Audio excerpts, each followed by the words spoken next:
अगर प्रेम पाने का नाम होता तो श्री राधा का नाम इतिहास में सबसे पहले क्यों आता। आइए एक भक्ति आधारित प्रेरणात्मक कथा सुने।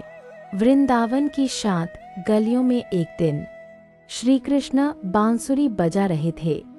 बांसुरी की धुन ऐसी थी कि पेड़ झूमने लगे, हवा ठहर गई और हर मन उसी स्वर में डूब गया। लेकिन उस दिन श्री कृष्ण की आंखें किसी एक को ढूंढ रही थीं, श्री राधा को। राधा उस समय यमुना तट पर बैठी थी।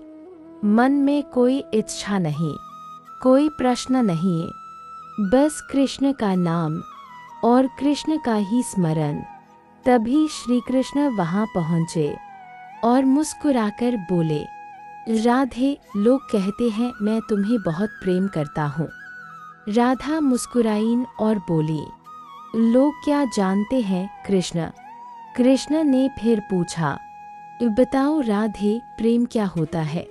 राधा ने यमुना की ओर देखा और धीरे से कहा, जहाँ अपना अस्तित्व मिट जाए वही प्रेम है।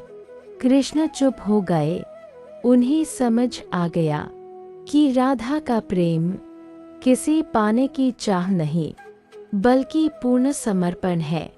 राधा ने आगे कहा, कृष्ण, प्रेम में अधिकार नहीं होता, अपेक्षा नहीं होती, बस विश्वास होता है। कृष्ण राधा की आंखों में देखते रहे।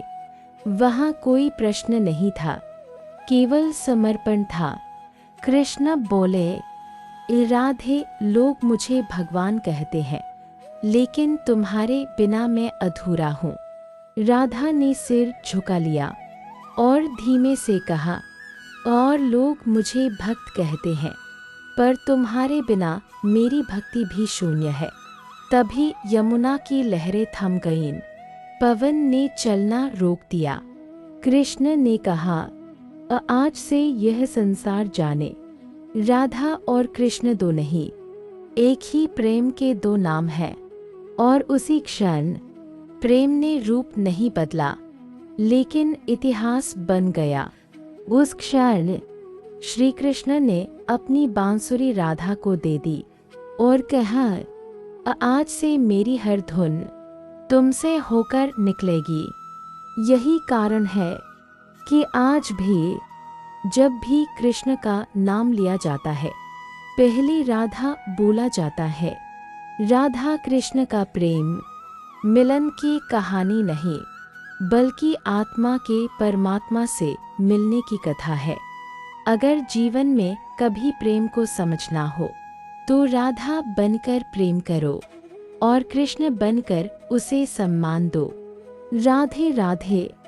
अगर श्री कृष्ण नाम में प्रीति है तो एक लाइक और सब्सक्राइब और कमेंट में श्री राधे राधे अवश्य लिखें।